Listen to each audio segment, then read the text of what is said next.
governo Temer está prestes a fazer uma importante mudança na Constituição brasileira com o aval do Congresso para buscar o ajuste fiscal.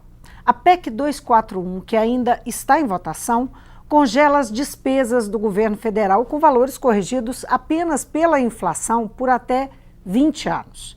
A principal crítica à emenda é o impacto que deve ocorrer sobre setores essenciais à população, como saúde e educação.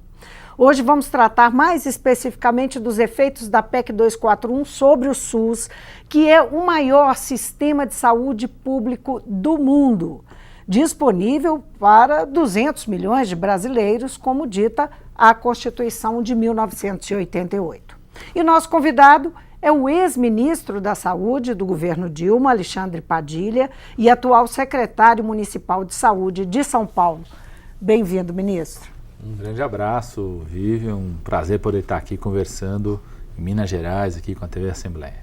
Ministro, qual é a sua avaliação, no geral, do impacto que a PEC 241 terá sobre a saúde? Será um impacto, eu diria, mortal, né? Falando em palavras da área da saúde, é mortal. Primeiro porque ele estabelece uma regra para 20 anos. É gozado isso até, é interessante, porque o governo Temer e vários economistas tentam justificar a ideia de você congelar, ou seja, não investir mais recursos em saúde, em educação, em assistência social, nos programas sociais, dizendo que isso é importante para enfrentar a crise. Se é para enfrentar a crise, por que é uma regra para 20 anos? Ninguém imagina que nós vamos viver 20 anos numa crise econômica. Isso é impensável do ponto de vista de qualquer economia. O Brasil nunca passou 20 anos numa crise de recessão. Então, certamente não é para enfrentar a crise, é uma opção de mudar a Constituição, tirar aquilo que a nossa Constituição de 88 estabeleceu como direito de cada um que nos assiste, de poder ter saúde gratuita. E a gente sabe que a gente precisa lutar muito ainda para poder oferecer saúde para todo mundo, né? Mas hoje você tem o direito. Inclusive você pode lutar para ter, você pode entrar na justiça se não tiver um medicamento, um acesso. Com essa mudança na Constituição, ela vai fazer um congelamento nos investimentos do Ministério da Saúde que vai, na prática, impedir de garantir esse direito. Por quê? Porque se durante 20 anos você não pode ampliar os recursos para a saúde, nesses 20 anos nós vamos ter crianças nascendo, né, que vão precisar de mais atendimento, ou seja, a população vai crescer. Nós vamos ter muitas pessoas ficando mais idosas. A expectativa é que o Brasil saia de mais ou menos de 25 milhões de pessoas com mais de 60 anos de idade para mais de 40 milhões de pessoas com mais de 60 anos de idade. Uma pessoa com mais de 60 anos de idade, ela procura, em média, 3 a 4 vezes mais um serviço de saúde do que uma pessoa com menos de 60 anos de idade. 10% das pessoas que têm mais de 60 anos de idade chegam inclusive a ser internadas pelo menos uma vez por ano, né? Então isso é um número bastante expressivo comparado com o resto da população, ou seja, os custos serão cada vez maiores. Então, quando você está dizendo que nos próximos 20 anos você não vai poder ampliar o investimento da saúde, está dizendo o seguinte: nós só vamos ter a saúde no patamar que nós temos hoje, ou seja, melhorar não vai poder melhorar e vai piorar porque vai ter mais gente nascendo e mais gente envelhecendo. Agora, ministro, isso que o senhor está dizendo, na verdade, quem está no governo também sabe disso, eu imagino, não é? São informações que qualquer um que estiver no governo terá. Então, que opção é essa? Por que 20 anos? O que explica isso? Isso é um projeto?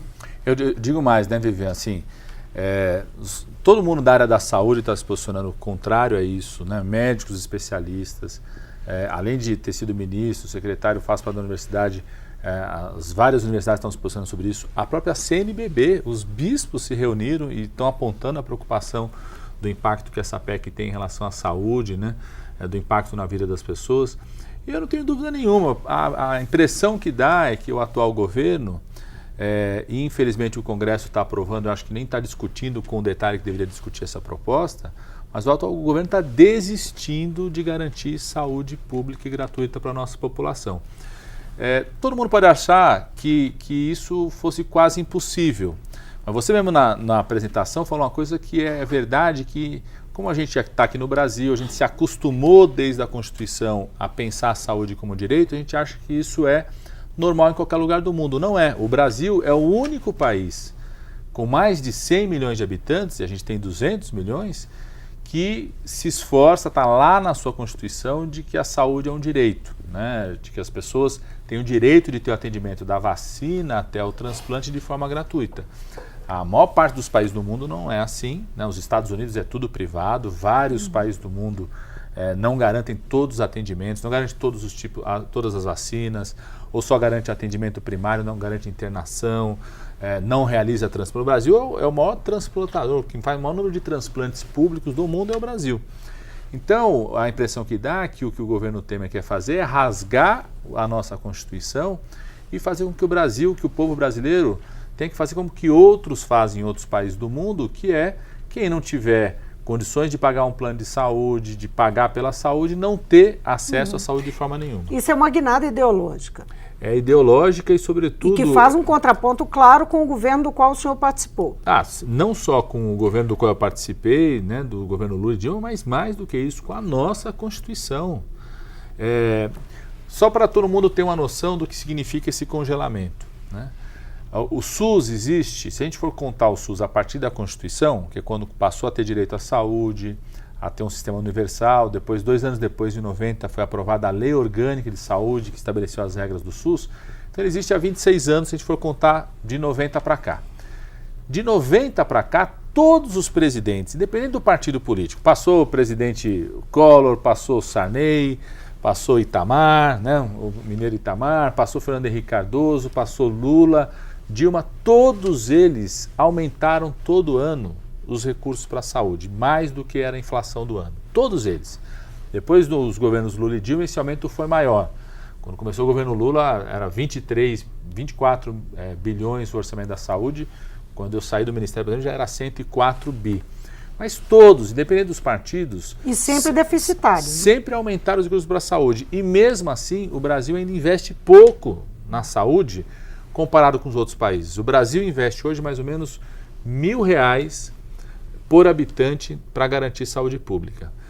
Isso chega a ser 4, 5 vezes menos do que a Argentina e o Chile investem, e eles não têm o direito à saúde para toda a população, 7, 8 vezes menos que Portugal. Então, imagina, durante 26 anos foi aumentando todo ano, e ainda tem pouco recurso, imagina se nos próximos 20 anos não puder aumentar. Do ponto de vista prático, vamos pensar, tem a medicina preventiva, nós temos aí os postos, as UPAs, os hospitais, os tratamentos mais especializados, não é?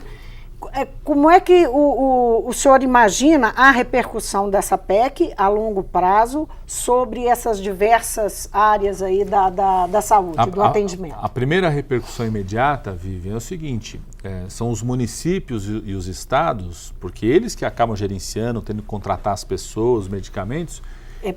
A medicina, a saúde é compartilhada entre os 3 entes, né, da federação. A coisa mais imediata é o seguinte, os prefeitos que vão assumir agora, por exemplo, né, ganhar a eleição, vão assumir. São prefeitos que vão ter que assumir sem a perspectiva de abrir novos serviços, né? E tem várias cidades que precisam de hospitais, precisam de UPAs 24 horas, várias cidades precisam ampliar mais unidades básicas de saúde, tem bairros que não têm unidade próxima, né? Não vai poder ampliar os serviços que tem durante 20 anos, porque significa custo novo e não tem condições de ter custo novo, né? Segundo, os medicamentos e os equipamentos, eles aumentam ano a ano mais do que a inflação geral. Tem uma coisa chamada inflação da saúde até, que em geral é 1,5 vezes maior do que a inflação normal, porque são equipamentos... No Brasil está em 19%. É isso, então. São medicamentos e equipamentos que são dolarizados. Cada medicamento novo que surge, ele já surge num preço maior do que o anterior, mais caro, né? Então, vamos ter um risco muito concreto de não ter incorporação de novos medicamentos que surgem. Então surgem novos tratamentos para o câncer, não incorporar no SUS. Novos tratamentos para diabetes, que são medicamentos caros, não incorporar isso para o SUS. Novas vacinas. Hoje o Brasil tem o maior programa de imunização, de vacinação do mundo. Quando eu estava no Ministério, a gente incluiu a última, que foi a vacina para o HPV. Provavelmente novas vacinas que venham a surgir